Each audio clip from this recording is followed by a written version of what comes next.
Ladies and gentlemen, fight fans all around the world from the sunny Caribbean, you are watching What You Need. Boxers and people in the boxing business value the ring for ranking fighters and rating fighters over any other rating system. The only other rating systems that they may be concerned about are the sanctioning body systems that they may be a member of or registered in. The Ring magazine seeks to be as objective as possible in rating fighters. It's called the Bible of Boxing, and it's been around, if you've listened to my previous videos, since 1922, which is just a year after the first sanctioning body was world recognized, which was known as the NBA, now known as the WBA, the World Boxing Association, which is the oldest boxing sanctioning body in the world.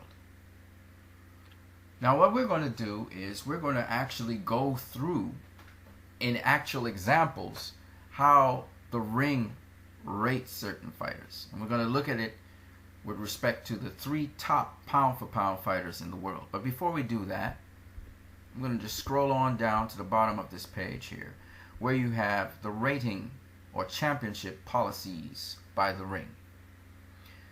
And the ring bestows on each division a person who becomes a champion of that division or sets himself apart from others, the lineal title. The lineal title can be gotten a number of different ways, but before we go to that, it's important to understand what a lineal champion is. Basically, the lineal champion is the person who has beaten the then champion of that division, the champion who is considered the real champion of that division. So this is what lineal champions are. However, there are occasions where a lineal champion may vacate his championship position to either retire or to move up to another division. In that case, you have to find a lineal champion. And how does that happen? And here you see some of the ways how it happens. Number 1, the ring's number 1 or number 2 contenders can fight one another.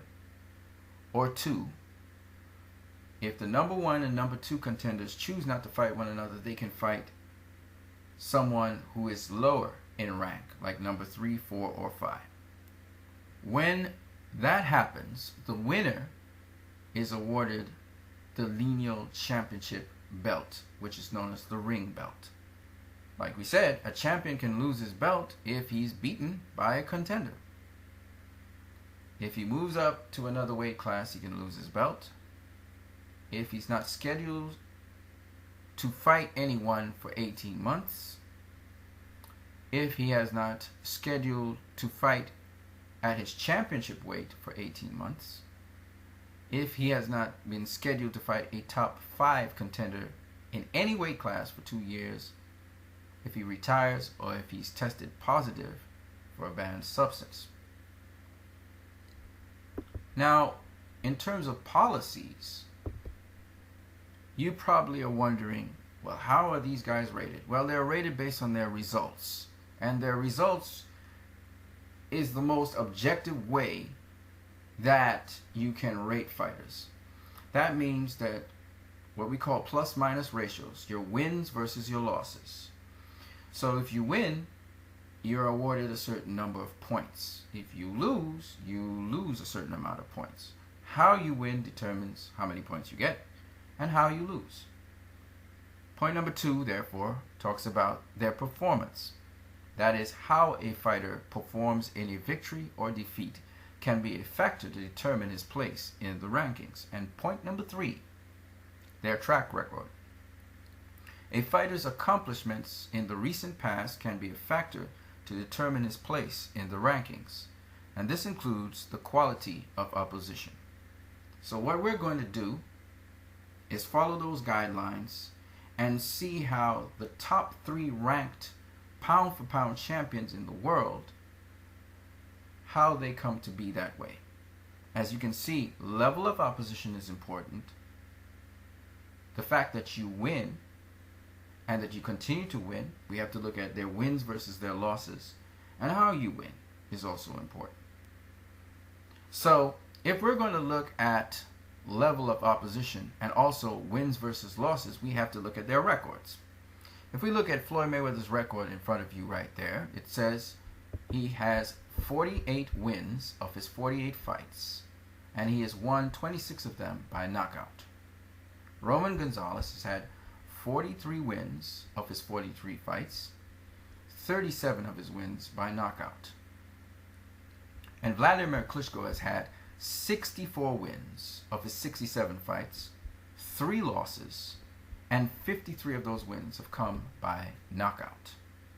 He has also lost, 3 of his losses have come by knockout, and he has lost to fighters who were not in the top 10 rankings in his division at the time.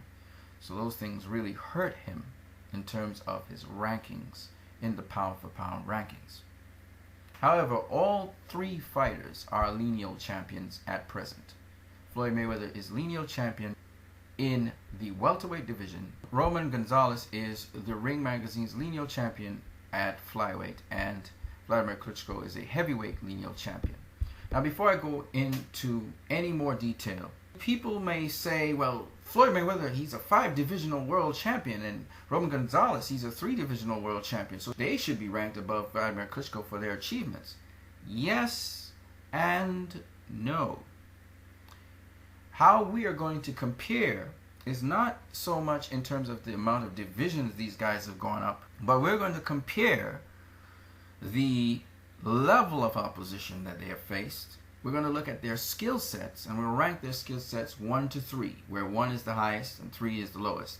And we'll rank it based on also their experience and how long they've been fighting. And we're also going to rank them based on their accomplishments in terms of how long they've been at the top of the game and how many current accolades they have. For instance, Floyd Mayweather at this present time, he has the Ring Magazine belt at welterweight. He has the WBC and WBA belt.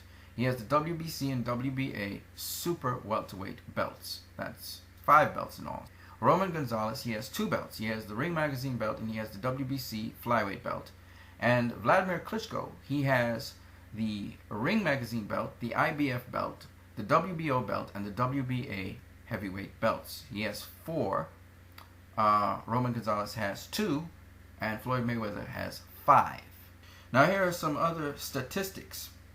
Vladimir Klitschko has been the #1 heavyweight champion in the world for 3 years, and then he was the lineal champion from 2009 to this present time. That is 7 years. So he has been 10 years at the top of his game. Floyd Mayweather has been #1 in his division from 1998 to 1999, which is 2 years, 2001 to 2002, which is 2 more years, and 2012. So that's 5 years there. And he's been lineal champion from 2002 to 2003, 2006 to 2007, and 2013 to the present time, which comes to 7 years. So he's been on top for 12 years. Roman Gonzalez has been #1 in his division from 2008 to 2009, and then 2012 to 2013, and lineal champ from 2013 to 2015, which is a total of 7 years. So he's been on top for 7 years. Floyd Mayweather has been pound for pound #1 in the world from 2005 to 2007, and then from 2012 to the present time, which is 7 years. So when we look at these things, you have to take all of these things into account. These are the achievements that they have had, and this has nothing to do with their divisions.